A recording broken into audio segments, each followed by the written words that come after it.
মেঘলা আকাশ দেখতে আমার অনেক ভালো লাগে। অনেকটা সময় বসে মেঘলা আকাশ দেখছিলাম। আর বৃষ্টির থেকেও বেশি ভালো লাগে বৃষ্টি আসার আগ মুহূর্তটা, খুবই সুন্দর লাগে। বাইরের যে দৃশ্যটা হয়, আকাশে একদম মেঘ জমে অন্ধকার হয়ে আসে, সেই দৃশ্যটা দেখতে অসাধারণ লাগে। আসসালামু আলাইকুম, সবাই কেমন আছেন? আশা করছি সবাই ভালো আছেন। আলহামদুলিল্লাহ, আল্লাহ তাআলার অশেষ রহমতে আমরাও ভালো আছি। খুব সুন্দর বৃষ্টি হচ্ছে, তো বৃষ্টির ভিডিওটা আপনাদের সাথে শেয়ার না করে পারলাম না।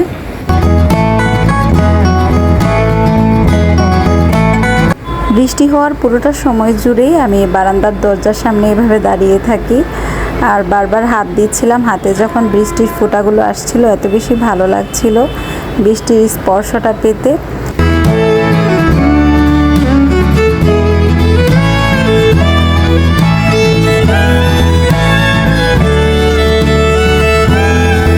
এক পশলা বৃষ্টি দিয়ে আজকের ভিডিওটি শুরু করলাম। আশা করছি বৃষ্টির ভিডিও দেখতে সবারই ভালো লাগে, তাই ভিডিওর ফার্স্টেই বৃষ্টির কিছু ভিডিও অ্যাড করে দিয়েছি। খুবই ভালো লাগছিল বাইরের যে পরিবেশটা সৃষ্টি হয়েছে সব কিছু মিলিয়ে। তো এখানে একটু নুডলস রান্না করে নিয়েছি, পাস্তা আর নুডলস একসাথে রান্না করব। পাস্তা সিদ্ধ হতে তো একটু সময় লাগে, 7-8 মিনিট ধরে সিদ্ধ করে নিয়েছি সামান্য পরিমাণ অয়েল, সল্ট আর একটু হলুদ দিয়ে। তারপর পাস্তার সাথে আপনি যে কোনো নুডলস যেটাই অ্যাড করতে চান সেটা দিয়ে দিবেন। বাকি নুডলসগুলো তো 1 থেকে 2 মিনিটের মতো লাগে সিদ্ধ হতে। তো নুডলসটা আমি ভালোভাবে সিদ্ধ করে আবার ঠান্ডা পানিতে সিদ্ধ নুডলসের মধ্যে ভালোভাবে পানিটা ঝরিয়ে নিয়েছি, যেন ওভার কুক না হয়ে যায়। দেখা যায় সিদ্ধ থেকে নামানোর পর সাথে সাথে ঠান্ডা পানি না দিলে নুডলসটা ওভার কুক হয়ে গেলে কিন্তু খেতে ভালো লাগে না। তো এখানে একটু চিকেন দিয়ে দিয়েছি, সামান্য পরিমাণ পেঁয়াজ দিয়ে দিয়েছি, সামান্য পরিমাণ আদা রসুন বাটা, একটু টমেটো সস দিয়ে একসাথে ভালোভাবে নেড়ে চেড়ে নিচ্ছি। আর পাস্তাটা আমি একটু দেশি স্টাইলেই রান্না করি। আমার বাচ্চারা একটু দেশি স্টাইলে রান্না করলে পাস্তাটা খেতে বেশি পছন্দ করে। দেশি স্টাইল বলতেই যে হলুদ মরিচ একটু জিরার গুঁড়া দিয়ে আমি সবসময় পাস্তাটা রান্না করি। মশলার সাথে চিকেনটা ভালোভাবে কষিয়ে এবার সিদ্ধ ডিম আর কাঁচা মরিচ দিয়ে দিব। ডিমটা সিদ্ধ করে একটু ফালি ফালি করে নিয়েছি। আর পাস্তার মধ্যে কিন্তু ভাজা ডিমের থেকে আমি দেখেছি যে সিদ্ধ ডিমটা আমার কাছে বেশি ভালো লাগে পার্সোনালি। আপনাদের কাছে কেমন লাগে জানি না। এবার সামান্য কিছুক্ষণ কষিয়ে তারপর পাস্তাটা দিয়ে দিব।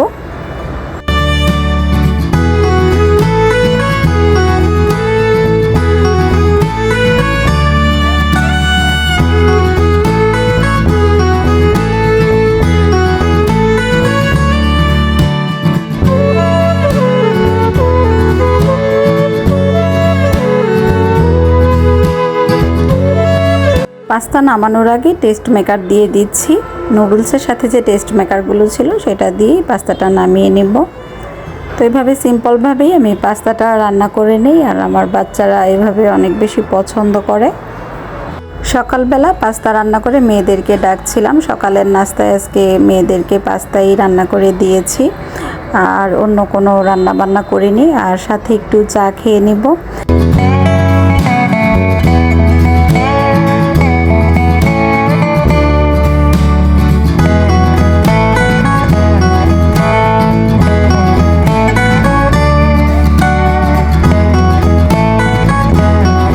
বারান্দায় বেলি ফুল খুব সুন্দর হয়ে ফুটেছে, তো সেটাই আপনাদের সাথে শেয়ার করছিলাম। আর যেহেতু বৃষ্টি হচ্ছে আজকে 2-3 দিন ধরে, আর গাছে ওইভাবে পানি দেওয়া হচ্ছে না, তারপরও দেখছি কিছু কিছু গাছের গোড়া একদম কেমন জানি শুকিয়ে আছে। তো সেগুলো খেয়াল করে একটু আবার পানি দিয়ে দিব। তো রাতের দিকে এখানে একটু রুই মাছের ভুনা করে নিচ্ছি। রাতে ভাত আর রুই মাছের ভুনা করব।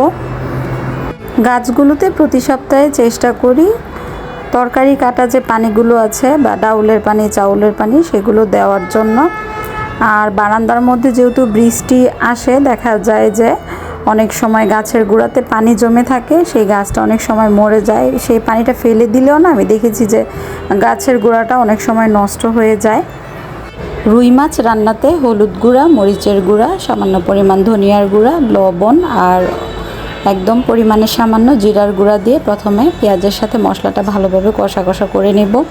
ফ্রিজে কিছু পেঁয়াজ কেটে রেখেছিলাম, সেই পেঁয়াজগুলোই রান্নাতে রেগুলার ইউজ করছি। অনেক সময় দেখা যায় কি তাড়াহুড়ো থাকলে রান্নাতে বা এমনিতেও রান্নাবান্না একটু সহজ করার জন্য পেঁয়াজ একটু কুটে রেখে দিই ডিপ ফ্রিজে, সেটাই ইউজ করা হয় তরকারিতে। আর স্বাদের যেহেতু বেশি একটা তারতম্য আসে না, সেই কারণে মাঝে মধ্যে একটু বেশি করে পেঁয়াজ কেটে রাখলে আমার রান্নাবান্না করতে অনেকটাই সহজ হয়ে যায়। অনেকে দেখেছি আবার তরকারিও ফ্রিজে 1 সপ্তাহের জন্য কেটে রাখে এবং কাটা তরকারি প্রতিদিন রুটিন অনুযায়ী যে সময় যে রান্নাটা থাকে তখন রান্না করে নেয়, দুপুরে রান্না হোক সকালের রান্না হোক। এভাবে আমি কোনো সময় ফ্রোজেন করে কেটে তরকারি রাখিনি, তবে একটা সময় ট্রাই করব। আর এখানে আমার বাচ্চারা কিছু কেক তৈরি করেছে, সেটাই আপনাদের সাথে শেয়ার করছি।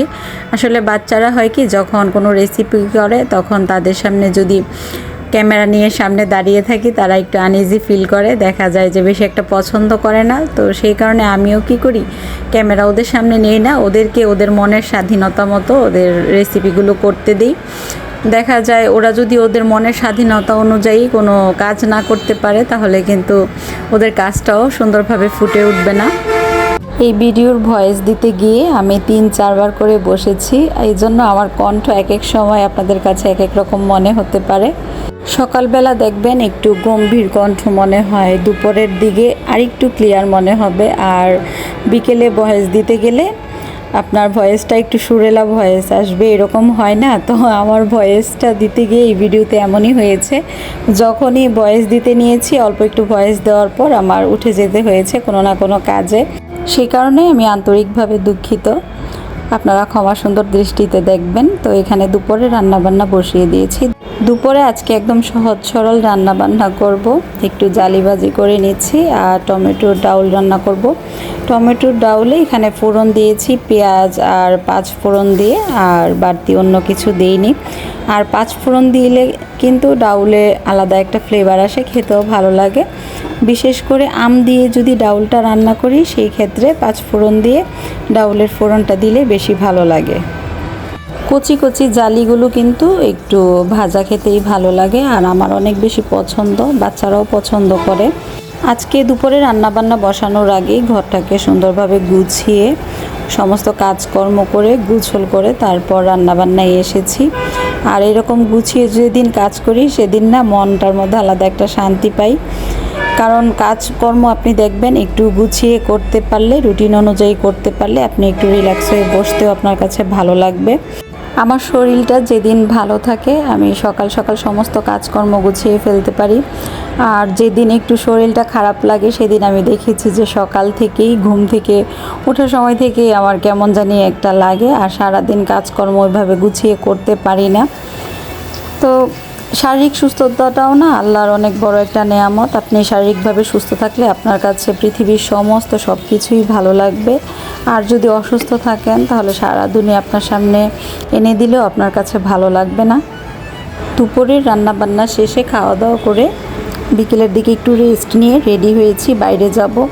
তো বাইরে যাওয়ার আগ মুহূর্তে এরকম হঠাৎ করে মেঘলা আকাশ করে হালকা বাতাস দিয়ে বৃষ্টি হচ্ছিল। বৃষ্টি আমার খুবই পছন্দ, খুবই ভালো লাগে। বৃষ্টি হলে আমার মন কোনো সময়ই খারাপ হয় না যে কোনো কাজে বের হব কেন বৃষ্টি আসলে, এরকম কোনো সময় আমার মনে হয় না। মনে হয় যে না, যতক্ষণ ইচ্ছে ততক্ষণ বৃষ্টি হোক, বাতাস হোক, আল্লাহর রহমত মানুষের উপর বর্ষণ হোক, ভালো লাগে অনেক বেশি। আমি একটা বাইরে একটু কাজে যাব, দেখা গিয়েছে রেডি হয়েছে, এই মুহূর্তে বৃষ্টি নেমেছে।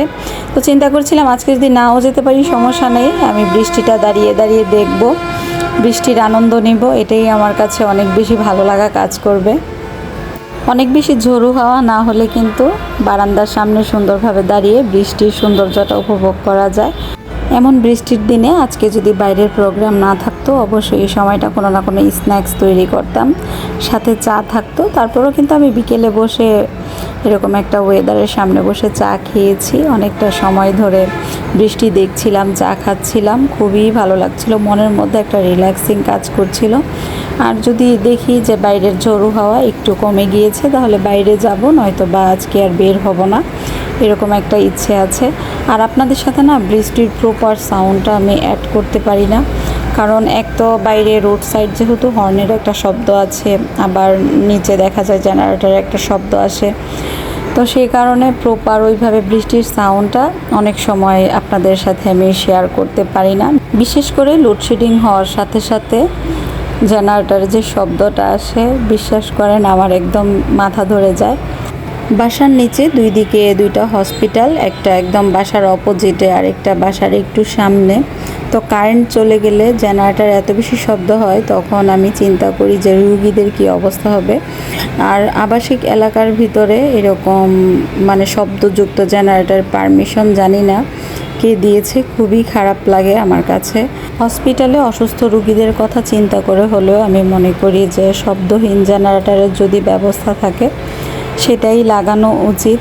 জেলা শহরগুলোতে কিন্তু একটু রিল্যাক্স করে থাকা যায়, কিন্তু বর্তমানে জেলা শহরগুলো এত বেশি নতুন নতুন দালান কোঠায় পরিপূর্ণ হয়ে যাচ্ছে, সেই ক্ষেত্রে আপনি যে একটু শান্তির নিঃশ্বাস ফেলবেন সেটারও ব্যবস্থা নেই।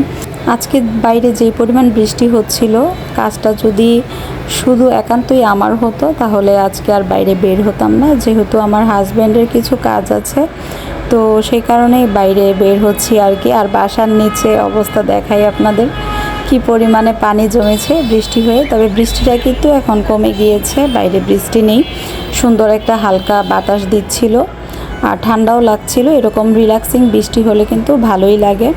আজকের মতো ভিডিওটি এই পর্যন্তই ছিল। আশা করছি আমার এই ছোট্ট ভিডিওটি আপনাদের কাছে ভালো লেগেছে। যদি ভালো লেগে থাকে আপনার সুন্দর কমেন্টসের মাধ্যমে জানাতে পারেন আমার ভিডিওটি কেমন হয়েছে। সবার সুস্থতা ও মঙ্গল কামনা করে আজকের মতো ভিডিও থেকে বিদায় নিচ্ছি। সবাই সুস্থ থাকবেন, ভালো থাকবেন। আল্লাহ হাফেজ।